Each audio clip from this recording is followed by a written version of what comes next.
Hello friends, myself Sushma Mahale. Today we are going to learn chapter number 13, Organism and Population, part 2nd. In part 1st, we already studied the point first, organism and environmental around, ethology, ecology, environmental biology, biosphere, habitat, nature, major abiotic factors, temperature, water, soil, light and adaptation.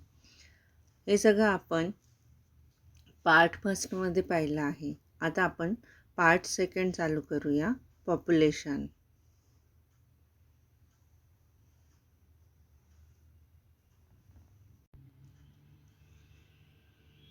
Next point आहे population. आपण population आता start करणार आहोत. पॉप्युलेशनमध्ये in nature we rarely find isolated single individual. They live in groups in a well-defined geographical area, share or compete for similar resources,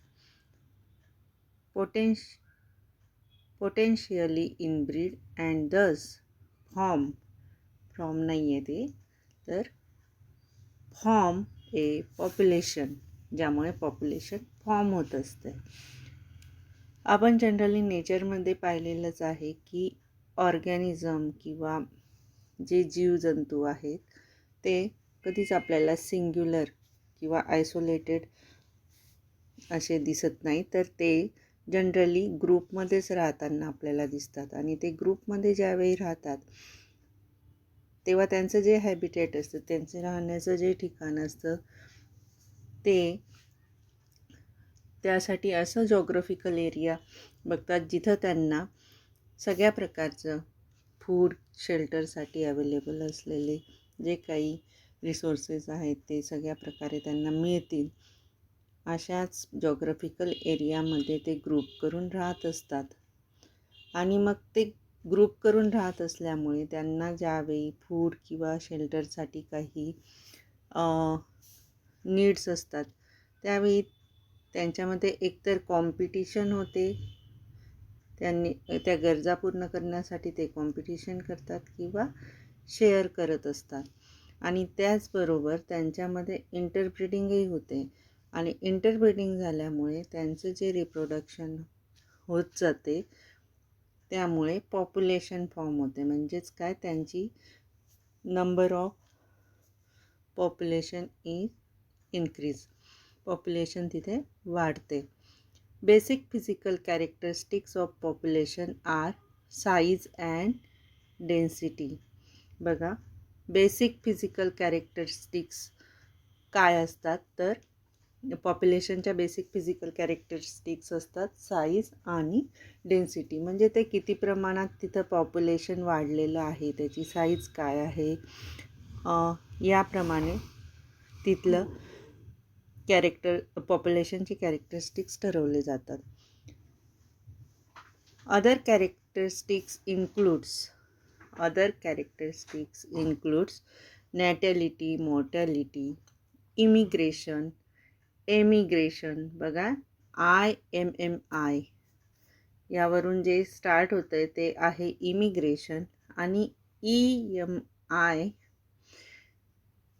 याच्यावरून start होणारं emigration. Emigration, age pyramids, expanding population growth, forms and biotic potential. हे सगळे काय आहेत तर other characteristics of population.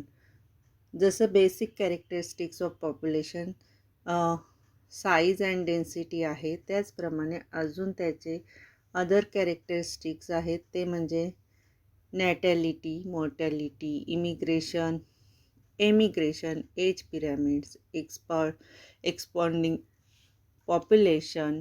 Population growth, forms and biotic potential. पॉप्युलेशनच्या कॅरेक्टरिस्टिकमध्ये सगळ्यात आधी येतं आहे नॅटॅलिटी. नॅटॅलिटी म्हणजे काय ते आपण आता बघूया. नॅटॅलिटी इज द बर्थ रेट. काय लक्षात ठेवायचं आहे आपल्याला? नॅटॅलिटी म्हणजे birth rate of population. It has greatest influence on A population growth. जसं बर्थ रेट वाढेल तसं त्या पॉप्युलेशन ग्रोथवर त्याचा परिणाम होत असतो. म्हणजे बर्थ रेट वाढला तर पॉप्युलेशन वाढतं, बर्थ रेट कमी झाला तर पॉप्युलेशन कमी होतं. या प्रकारचं इन्फ्लुएन्स त्याच्यावर पॉप्युलेशनवर नॅटॅलिटीमुळे होत असतं. Is a specific birth rate. Natality is a specific birth rate and also cube birth rate. Cube birth rate used to calculating population size. Cube birth रेटमध्ये काय होतं?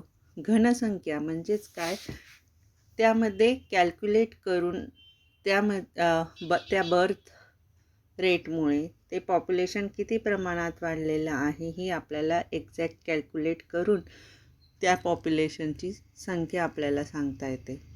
Birth rate is use to specific criteria such as age. Birth रेटमध्ये specially age सारखे criteria use केले जातात, ज्यामध्ये 3 प्रकार आपण सांगू शकतो की न्यूली बॉर्न जे असतात 0 to 14पर्यंत ते असतात न्यूली बॉर्न यंग. त्यानंतर मिडल रेंजमध्ये येतात जे रिप्रोडक्टिव्ह असतात, ते मिडल एजचे मॅन अँड वुमन जे असतात ते रिप्रोडक्टिव्हमध्ये येतात. आणि तिसरे म्हणजे ओल्ड एज. ओल्ड एजवाले जे असतात ते 60 to 80 इयर्समध्ये एजचे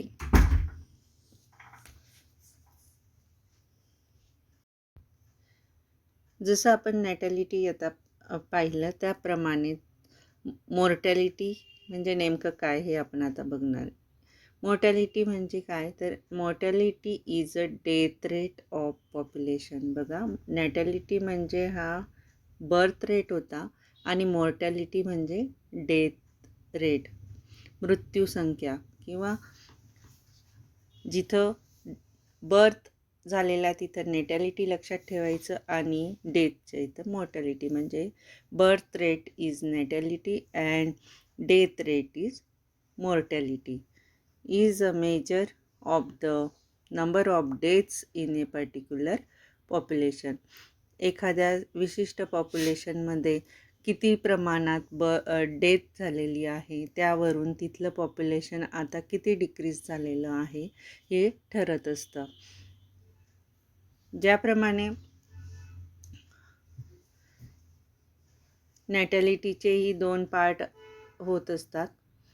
एक असतं ॲब्सोल्युटली नॅटॅलिटी, त्याचप्रमाणे मॉर्टॅलिटीचेही 2 टाईप्स आहेत. एक आहे ॲब्सोल्यूट मॉर्टॅलिटी आणि दुसरं आहे रिअलाइज्ड मॉर्टॅलिटी. आणि नॅटॅलिटीचेही 2 प्रकार आहेत, ते म्हणजे ॲब्सोल्यूट नॅटॅलिटी आणि दुसरं आहे रिअलाइज्ड नॅटॅलिटी.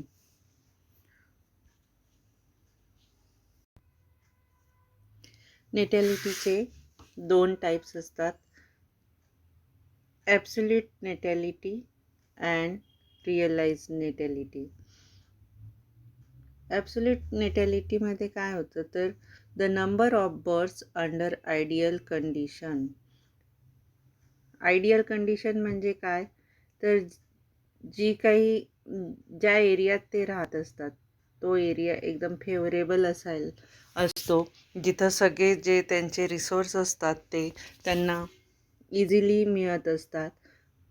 कुठल्याही प्रकारचं जास्तीचं टेन्शन त्या एरियामध्ये नसतं. म्हणजे त्यांना राहायला ती आयडियल कंडिशन असते. त्या आयडियल कंडिशनमध्ये बर्थ रेट किती आहे, किती प्रमाणात बर्थ होत आहे हे काउंट केलं जातं आणि त्या पॉप्युलेशनला म्हटलं जातं ॲब्सोल्यूट नॅटॅलिटी. आणि रिअलाइज्ड नॅटॅलिटीमध्ये काय होतं, तर the number of birth when environmental pressure come in to play.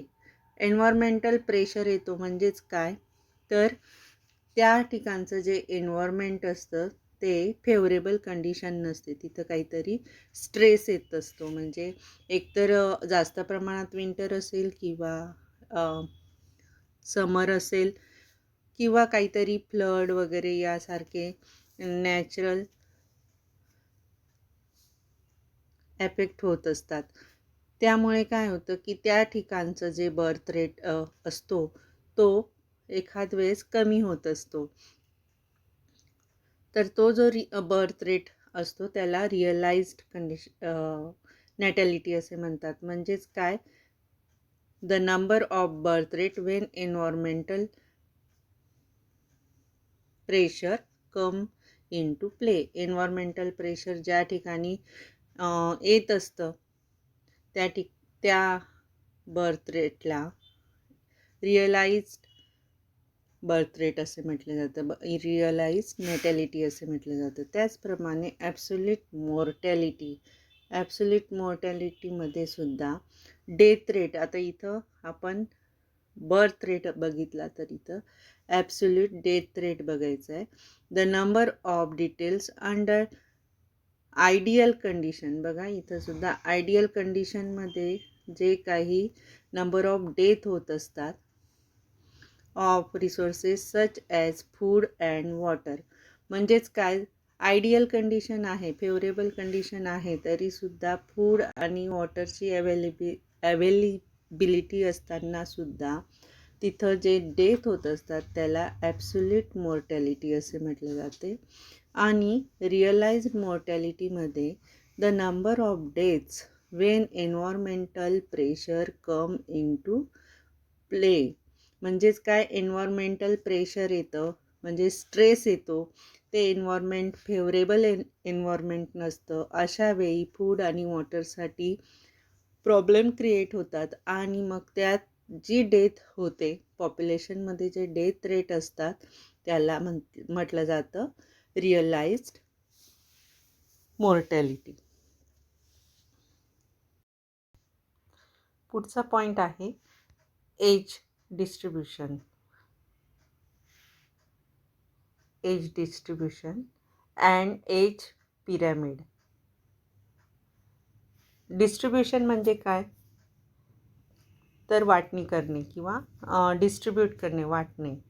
तर इथं एज डिस्ट्रीब्युशन याचा अर्थ जे वय आपलं जन्मापासून तर मरणापर्यंत जे वय असतं त्यामध्ये आपल्याला डिस्ट्रीब्यूट केलं जातं. म्हणजे काय, चाइल्डहूड, मग नंतर म्हणजे यंग वन असतात, आपले ऑफस्प्रिंग असतात, त्यांचा एक ग्रुप बनवला जातो. त्यानंतर रिप्रोडक्टिव्ह म्हणजे जे आपल्या मम्मी पप्पांच्या एजचे असतात तो एक एज बनवला जातो, एज ग्रुप बनवला जातो. आणि दुसरं म्हणजे जे ओल्ड असतात, अडल्ट असतात, त्यांच्या वयाचा एक ग्रुप बनवला जातो. असं एजचं डिस्ट्रीब्युशन केलं जातं, त्याला म्हटलं जातं एज डिस्ट्रीब्युशन. आणि ते आपल्याला शो करताना पिरॅमिडच्या रूपात. म्हणजे काय, अशा प्रकारचा जो ट्रँगल असतो त्याला आपण पिरॅमिड म्हणतो. ह्या पिरॅमिडच्या रूपात आपल्याला एज डिस्ट्रीब्युशन शो करतात, त्यालाच नाव दिलेलं आहे एज पिरॅमिड. तर बघू आपण एज पिरॅमिड म्हणजे नेमकं काय.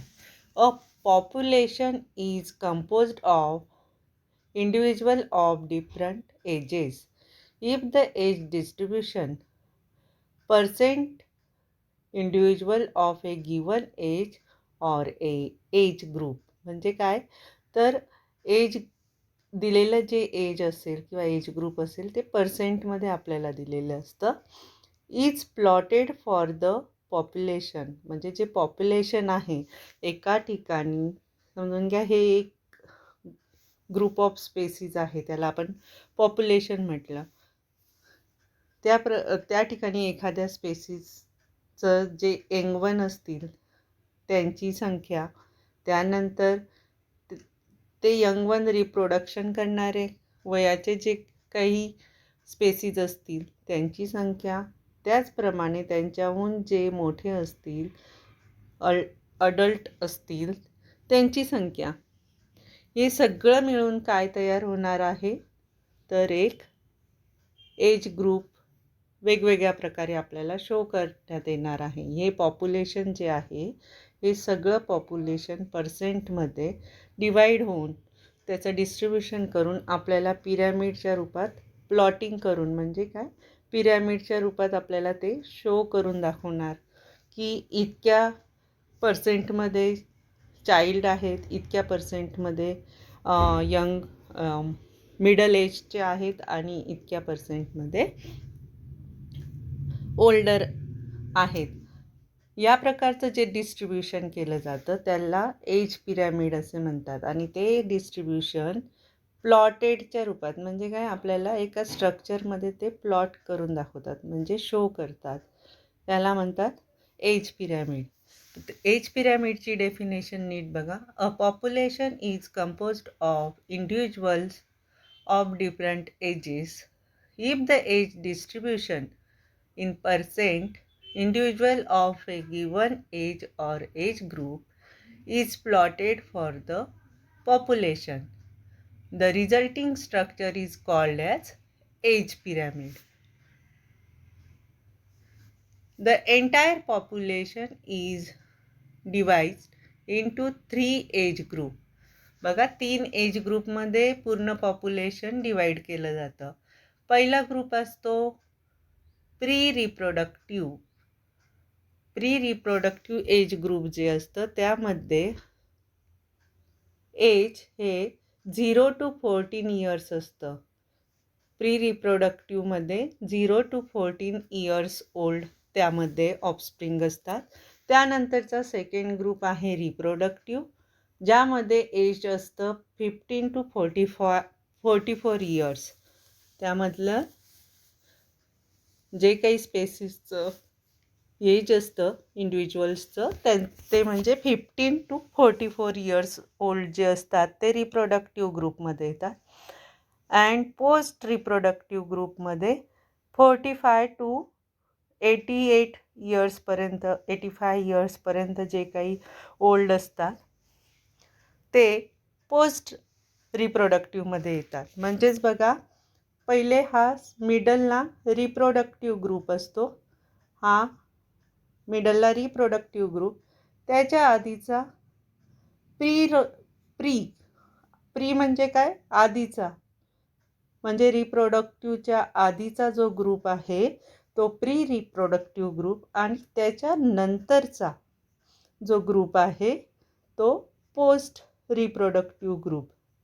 तर तुम्हाला लक्षात ठेवायला या प्रकारे सोपं लक्षात ठेवा की एज पिरॅमिडमध्ये 3 ग्रुप शो केले जातात, एज ग्रुप शो केले जातात. त्यामध्ये पहिला ग्रुप असतो प्री रिप्रोडक्टिव्ह ग्रुप, दुसरा रिप्रोडक्टिव्ह ग्रुप आणि तिसरा पोस्ट रिप्रोडक्टिव्ह ग्रुप. या प्रकारे एज ग्रुप हे डिवाईड केले जातात. Population size, more technically called population density. जी पॉप्युलेशनची साईज असते त्याला पॉप्युलेशन डेन्सिटी असे सुद्धा म्हणतात आणि ती designated as N. Population size कशाने डेजिग्नेट केली जाते, तर एन ह्या अल्फाबेटने ती शो केली जाते. Need not necessary B measured in numbers only. फक्त नंबर्समध्येच ती काउंट केली जात नाही, तर ती डेन्सिटी साईजमध्ये सुद्धा आपल्याला शो केली जाते. The population size, more technically called population density, designated as N, need not necessarily be measured in numbers only. आता आपल्याला टेक्स्टबुकमध्ये फिगर नंबर 13.3 दिलेली आहे. Age pyramid for countries. Age pyramid for countries with rapid, slow, zero, negative population. बघा, rapid, slow, zero and negative population growth rate. या 4 प्रकारचे पॉप्युलेशनची जी growth rate असते ती यामध्ये आपल्याला शो केलेली दिसते. तर या 4 प्रकारच्या ज्या फिगर आपल्याला पिरॅमिडच्या फिगर आपल्याला दाखवलेल्या आहेत त्या वेगवेगळ्या प्रकारची ग्रोथ रेट आपल्याला त्यामध्ये दिसून येणार आहे वेगवेगळ्या देशांमधली. तर आता पहिली फिगर जी आहे ती आहे रॅपिड ग्रोथ. रॅपिड ग्रोथमध्ये काय दिसतंय आपल्याला, तर सगळ्यात आधी आपण हे समजून घेऊ की सगळ्यात खालचं जे ब्ल्यू कलर आपल्याला शो केलेला आहे तो ब्ल्यू कलर म्हणजे एज ऑफ 0 to 14 इयर्स. म्हणजे जन्मापासून जे बाळ जन्माला येतं ते 14 14 इयर्स ओल्ड होतं तोपर्यंतचं जे एज ग्रुप असतं ते आपल्याला ब्ल्यू कलरने शो केलेलं आहे, डिनोट केलेलं आहे. आणि येल्लो कलरमध्ये एज 15 to 44 इयर्स म्हणजे त्याच्या पुढचा जो ग्रुप आहे 15 to 44 इयर्सपर्यंतचा तो येल्लो कलरने डिनोट केलेला आहे. आणि 44 नंतरचा जो ओल्ड एज असतो 45 to 85 इयर्स 85 प्लस म्हणजे त्याच्या पुढेही जितके वर्ष ते जगतील तोपर्यंतच्या एजचा जो पिरियड असेल तो आपल्याला ऑरेंज कलरमध्ये डिनोट केलेला दिसतोय. तर बघा इथं पहिल्या रॅपिड ग्रोथमध्ये केनिया आणि नायजेरिया या देशामध्ये रॅपिड ग्रोथ होत असते. ती कशा प्रकारची रॅपिड ग्रोथ असते हे समजण्यासाठी आपण या पिरॅमिडकडे बघूया. आता ह्या पिरॅमिडमध्ये सगळ्यात आधी तुम्हाला 0 to 14 इयर्सचा एज ग्रुप दाखवला आहे जो जास्त ब्रॉड इथं आपल्याला दिसत आहे. म्हणजेच काय, तो एज ग्रुप जास्त प्रमाणात आहे. त्यानंतरचा एज ग्रुप आहे रिप्रोडक्टिव्ह म्हणजेच काय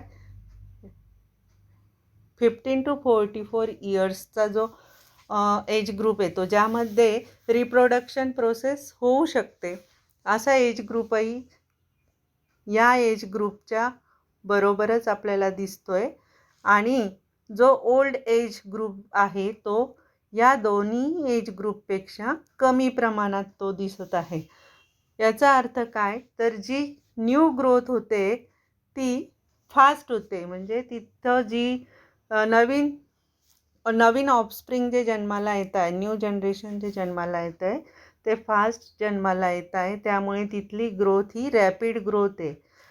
आणि त्यानंतरची जी रिप्रोडक्टिव्ह ग्रोथ आहे ती त्याच्याच बरोबरीने असल्यामुळे तिथं न्यू जनरेशन कंटिन्युअसली व्यवस्थित रिप्रोड्यूस होत आहे. आणि जे ओल्ड जनरेशन आहे ते कमी आहे.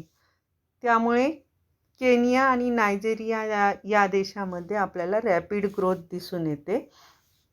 दुसरी आहे स्लो ग्रोथ. स्लो ग्रोथमध्ये युनायटेड स्टेट आणि ऑस्ट्रेलिया हे देश आपल्याला शो केलेले आहेत. युनायटेड स्टेट आणि ऑस्ट्रेलियामध्ये स्लो ग्रोथ असते रिप्रोडक्शनची. ती कशी, तर यामध्ये सुद्धा आपण पॉप्युलेशनची स्लो ग्रोथ असते.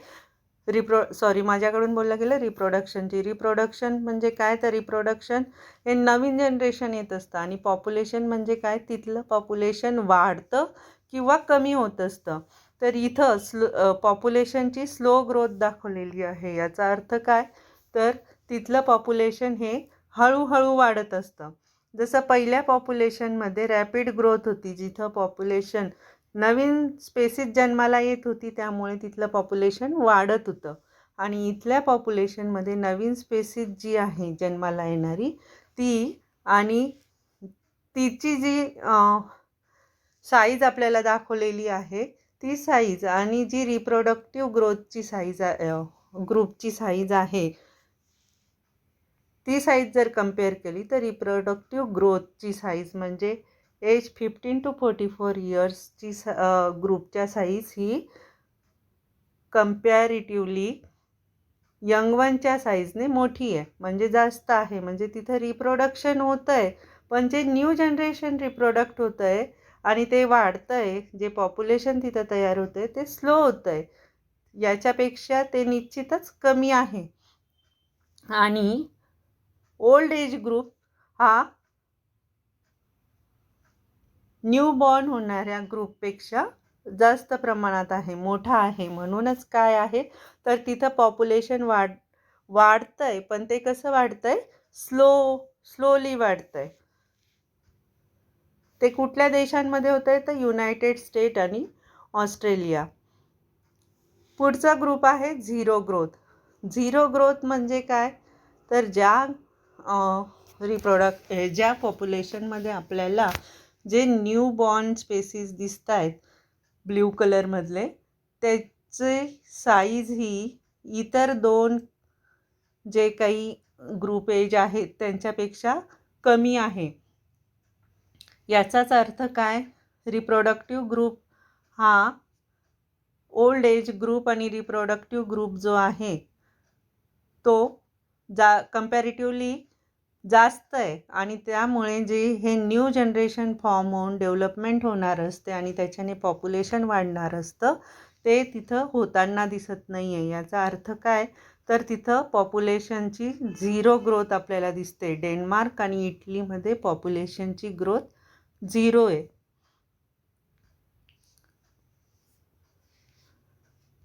आता पुढचं जे आहे, आपण पाहिलं की त्या पिरॅमिडमध्ये आपल्याला तीनही ग्रुप हे डिस्ट्रीब्यूट झालेले दिसत आहे. त्यानुसार त्यांचे ग्रोथ रेटही आपल्याला शो केलेला आहे. तर ग्रोथ रेट किंवा पॉप्युलेशन ग्रोथ म्हणजे नेमकं काय, तरी आपण आता पॉप्युलेशन ग्रोथ या पॉईंटमध्ये बघू. The size of a population for any species is a dynamic parameter. म्हणजे एखाद्या पॉप्युलेशनची जी साईज आहे, एखादी स्पेसीसची जी साईज आहे, ती पॉप्युलेशन हे साईजवरून आपल्याला सांगता येत असतं. It keeps changing with time depending on various factors. पण ते जे पॉप्युलेशन असतं ते वेगवेगळ्या टायमाला वेगवेगळं तयार होत असतं. म्हणजे काय, तर ते त्यामध्ये चेंज होत असतो, पॉप्युलेशनच्या साईजमध्ये चेंज होत असतो डिपेंडिंग ऑन व्हेरियस फॅक्टर्स. बरेचसे असे फॅक्टर्स असतात ज्यामुळे पॉप्युलेशनच्या साईजमध्ये चेंज घडून येत असतो. इन्क्लुडिंग, मग ते कोणते फॅक्टर्स असतात, including food, predation pressure and adverse weather. म्हणजे काय, तर फूड जर त्या ठिकाणी खूप प्रमाणात उपलब्ध असेल, चांगल्या प्रकारे तिथं कॉम्पिटिशन नसेल आणि इझिली फूड अवेलेबल होत असेल, तर तिथली ग्रोथ ही चांगल्या प्रकारे होत असते. पण जर त्यामध्ये काही कॉम्पिटिशन असेल, फूड अवेलेबिलिटी कमी असेल, तर तिथं पॉप्युलेशन कमी व्हायला लागतं. किंवा प्रेशर जे असतं, म्हणजे प्रिडेशन म्हणजे काय, प्रिडेटर जो एक प्रिडेटर हा त्याच्या प्रेवर डिपेंड असतो, पण तो प्रिडेटर म्हणजे काय, तर त्याचं जे फूड तो खाणार असतो त्या फूडला काय म्हणतात, प्रे. पण हेच एकाऐवजी जर दोन स्पेसीज एकच फूड खाणार असेल, एकच प्रे त्यांच्यासाठी असेल, तर त्या ठिकाणी त्यांचं कॉम्पिटिशन वाढणार, आणि ते कॉम्पिटिशन वाढल्यामुळे आपोआप एकाच स्पेसीजला जर ते प्रे मिळालं तर दुसऱ्या स्पेसीजला फूड मिळणार नाही, आणि त्यामुळे पॉप्युलेशन कमी होईल. म्हणजेच प्रेशर जर तिथं आला तर पॉप्युलेशनच्या साईजमध्ये चेंज होतो. आणि ॲडवर्स वेदर पण जर असलं, ॲडवर्स वेदर म्हणजे काय, तर जे फेवरेबल कंडिशन असते जगण्यासाठी, ऑर्गॅनिझमला सर्वाईव्ह होण्यासाठी फेवरेबल कंडिशन असेल, तर ऑर्गॅनिझम अगदी चांगल्या प्रकारे त्या हॅबिटेटमध्ये सर्वाईव्ह होत असतो. पण जर त्याच्या अपोजिट म्हणजे वेदर जर तिथं प्रॉपर नसेल, जास्त प्रमाणात हॉट किंवा जास्त प्रमाणात कोल्ड त्या एरियात असेल, ॲडवर्स वेदर असेल, तर तिथल्या त्यांच्या राहणीमानातही फरक पडू शकतो, आणि त्यामुळे ती स्पेसीज जगण्यासाठी प्रॉब्लेम येतं. आणि ती स्पेसीज जर प्रॉपरली जगू शकली नाही तर आपोआप डेथ होते, आणि त्यामुळे पॉप्युलेशनच्या साईजमध्ये डिक्रीज होत जातं, कमी होत जाते पॉप्युलेशनची साईज. पण जर ते वेदर प्रॉपर असलं तर त्याच्या अपोजिटही होतं की त्या पॉप्युलेशनची साईज चांगल्या प्रकारे वाढते. पण ॲडवर्स वेदर जर असलं तर पॉप्युलेशन साईज कमी होते. Density of population in a habitat during a given period fluctuates due to changes in 4 basic process. बघा इथं काय दिलेलं आहे की डेन्सिटी ऑफ पॉप्युलेशन एखाद्या हॅबिटॅटमध्ये किती प्रमाणात पॉप्युलेशन आहे, एक ज्या स्पेसीज ऑफ ग्रुप आहे ते किती प्रमाणात त्या हॅबिटॅटमध्ये राहतात हे कशावरून ठरतं, तर काही गोष्टी असतात, काही फॅक्टर्स असतात ज्यांच्यावर त्या हॅबिटॅटमध्ये राहणारे ऑर्गॅनिझम्स हे चांगल्या प्रकारे सर्वाईव्ह होऊ शकतात किंवा तिथले ऑर्गॅनिझम्स मरूही शकतात. मग हे जे फ्लक्च्युएशन असतं त्यामुळे डेन्सिटी ऑफ पॉप्युलेशन हे फ्लक्च्युएट होत असते.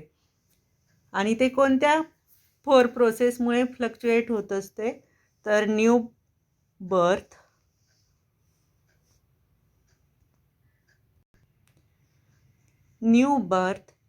Death, immigration. बघा नीट बघा तुम्ही, इमिग्रेशन म्हणजे IMMI इमी असं स्पेलिंग इथं दिलेलं आहे. आणि एमिग्रेशन, एमी म्हणजे काय, EMI एमी म्हणजे एमीचा जर तुम्ही लक्षात घेतला तर एक्सपोर्ट जे करतो आपण म्हणजे काय, तर दुसऱ्या ठिकाणाहून आपण जे काही वस्तू आपल्या घरी घेऊन येतो त्याला एक्सपोर्ट असं म्हणतो.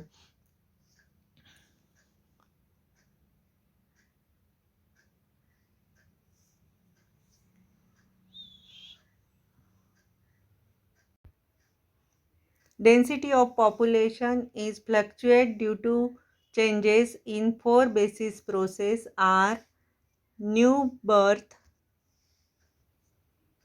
death, immigration and emigration. बघा स्पेलिंग बघा, इमिग्रेशन IMMIGRATION आणि इमिग्रेशन EMIGRATION. या 4 प्रोसेसमुळे डेन्सिटी ऑफ पॉप्युलेशनमध्ये फ्लक्च्युएशन होत असतं, बदल घडत असतात. New birth contributes to an increase in population density. New बर्थमुळे काय होतं, तर पॉप्युलेशन डेन्सिटी ही वाढते. म्हणजे त्या ठिकाणी न्यू बर्थ होत जातं आणि पॉप्युलेशन हे वाढत जातं. आणि डेथमुळे काय होतं, तर death lead to decrease in population density. आता या पॉप्युलेशनमध्ये जर काही स्पेसीज डेथ झाल्या, समजून घ्या या एवढ्या स्पेसीज डेथ झाल्या, तर या पॉप्युलेशनमध्ये फक्त एवढ्या स्पेसीज उरणार. म्हणजेच काय, तर आपोआप त्या स्पेसीजचं तिथे त्या स्पेसीज तिथं डिक्रीज होणार. त्यामुळे डेन्सिटी ऑफ पॉप्युलेशनसुद्धा डिक्रीज होणार. पुढचं आहे इमिग्रेशन. इमिग्रेशन म्हणजे काय, तर immigration is the number of individuals of the same species that have come into habitat from elsewhere during time period.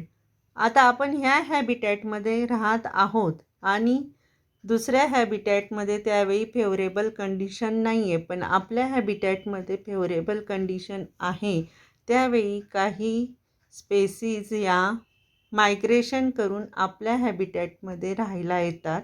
त्यामुळे काय होतं, तर आपल्या हॅबिटॅटमध्ये ऑलरेडी एवढ्या स्पेसीज असल्या तर त्या स्पेसीज अजून वाढणार आणि इथलं पॉप्युलेशन इन्क्रीज होणार.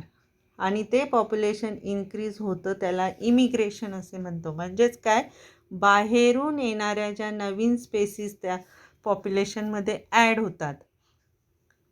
मग इमिग्रेशन म्हणजे काय, बाहेरून येणारं, एवढं लक्षात ठेवा. Is the number of individuals of the same species, त्या सेम स्पेसीज असतात, that have come in to the habitat from एल्सवेअर.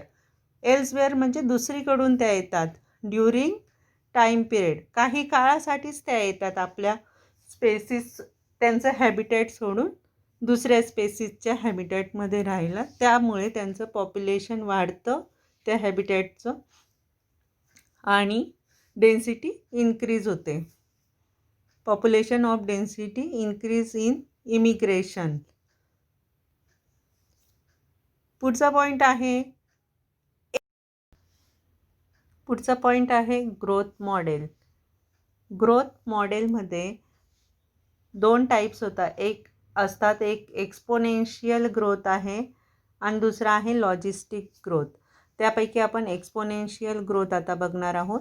Exponential ग्रोथमध्ये resources like food, space are essential for any growth of a population. म्हणजेच काय, एखाद्या पॉप्युलेशनची growth होण्यासाठी space ही गरजेची असते. जागा, तिथली जागा कशी आहे, फूड कसं आहे, त्याच्यावर तिथली ग्रोथ डिपेंड असते. Ideally when resources in the habitat are unlimited, each species has the ability to fully realize its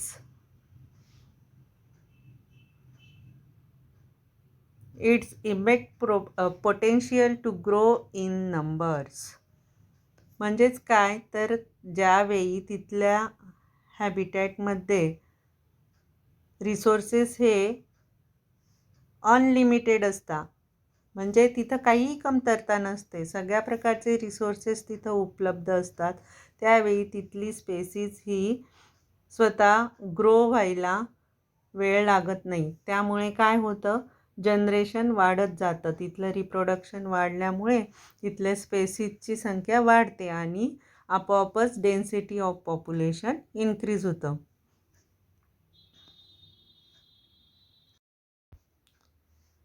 Every species is capable of growing exponential under limited resource conditions and reach enormous population density in a short time. त्यामुळे काय होतं, जर growth proper होत असली, तिथलं resources चांगल्या प्रकारे आहे, फूड शेल्टरसाठी काही कमतरता तिथं भासत नाही, तर त्यामुळे तिथली स्पेसीज ही कॅपेबल असते ग्रोईंगसाठी आणि त्यामुळे तिथलं पॉप्युलेशन हे आपोआपच वाढत असतं. पॉप्युलेशन डेन्सिटी ही शॉर्ट टाईममध्ये वाढते. म्हणजेच काय, तिथं रॅपिड ग्रोथ होते पॉप्युलेशनची. Darwin showed how even a slow growing animals like elephant could reach enormous numbers. म्हणजे काय, साईजला जे एलिफंट हे साईजला मोठे असतात, पण त्यांची ग्रोथ ही जरी हळूहळू होत असली, स्लो ग्रोईंग असले ते, पण त्यांची जी रिप्रोडक्टिव्ह कंडिशन असते, म्हणजेच त्यांचं जनरेशन जे असतं ते इनॉर्मस कंडिशन, म्हणजे काय की खूप नंबर ऑफ स्पेसीज त्यांची एकावेळी जन्माला येत असते. त्यामुळे तिथलं त्या एलिफंट स्पेसीज जी असते ते पॉप्युलेशन स्लो ग्रोथ असूनही इन्क्रीज असतं.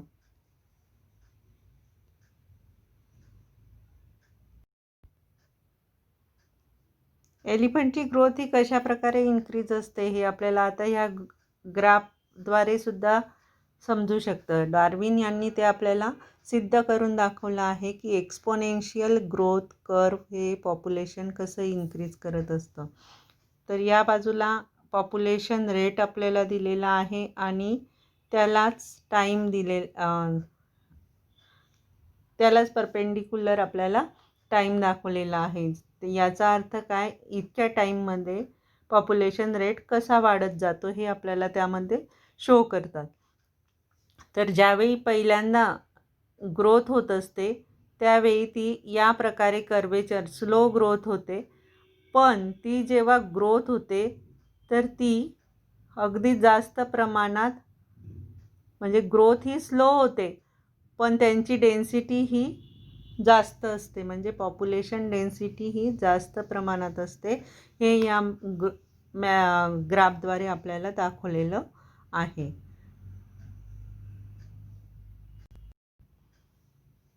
पुढचा पॉईंट आहे लॉजिस्टिक ग्रोथ. आपण आत्ता पाहिला की एक्सपोनेन्शियल ग्रोथ. आता पुढचा पॉईंट आहे logistic growth. Competition between individuals for limited resources will weed out the weaker ones.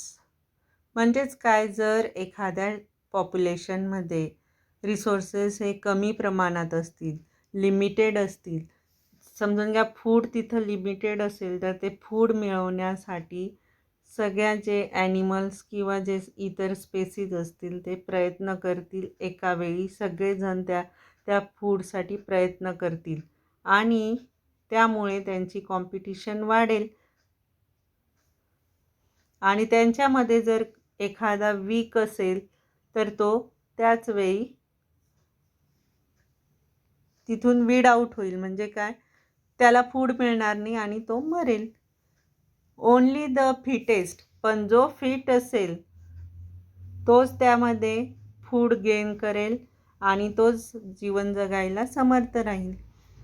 Only the fittest individual will survive and reproduce.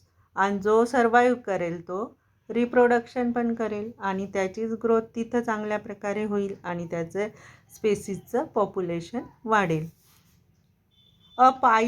A plot of population density, ती कशाने show केलेली आहे, एनने.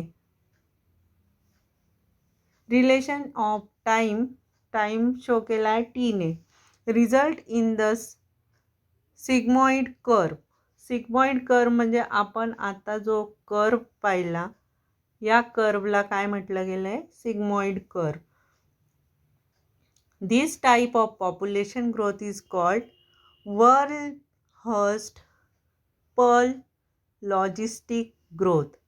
म्हणजेच या प्रकारच्या सिग्मॉइड कर्वच्या ग्रोथला, पॉप्युलेशनला, दिस टाईप ऑफ पॉप्युलेशनला population growth is called as Verhulst. बघा, नीट लक्षात ठेवा, वर्ल्ड-हर्स्ट-पर्ल लॉजिस्टिक ग्रोथ असे म्हटलेले आहे. तर त्याची डेफिनेशन विचारली तर या प्रकारेच तुम्हाला ती लिहायची आहे. A plot of population density in relation of time result in a sigmoid curve. This type of population growth is called as world-hurst-Pearl logistic growth. Some produce a large number of the small-sized offspring. जसं आता elephant आपल्याला एलिफंटचं example दिलं होतं, पण त्या एलिफंटच्या एक्झाम्पलमध्ये त्या ऑफस्प्रिंगची size ही मोठी असते आणि ग्रोथ ही स्लो होते, त्याची ग्रोथ स्लो असते. पण इथं काय दिलेलं आहे, same produce a large number of small sized offspring. जे स्मॉल साइज्ड ऑफस्प्रिंग असतात ते लार्ज नंबरमध्ये प्रोड्यूस होतात. त्याचं एक्झाम्पल दिलेलं आहे ऑयस्टर, पेल्जिक फिशेस. हे जे ऑयस्टर असतात हे साईजला छोटे असतात, पण त्यांचं जे रिप्रोडक्शन असतं ते जेव्हा प्रोड्यूस होतात ते अगदी लार्ज नंबर ऑफ ग्रुपने प्रोड्यूस होतात. म्हणून त्यांचं पॉप्युलेशन हे जास्त असतं. ते जरी साईजने छोटे असले तरी त्यांचं पॉप्युलेशन जास्त असतं. While others produce a small number of large sized offspring. पण जे दुसरे असतात ते स्मॉल नंबरमध्ये प्रोड्यूस होतात ऑफस्प्रिंग. म्हणजेच काय, त्यांची साईज लार्ज असते, ते दिसायला मोठे असतात पण ते प्रोड्यूस होताना स्मॉल नंबरमध्ये प्रोड्यूस होतात. त्याचं एक्झाम्पल आहे बर्ड्स, मॅमल्स. जर फिशेस तुम्ही पाहिलं असेल, फिशेस एका वेळी खूप सारे जन्माला येत असतात.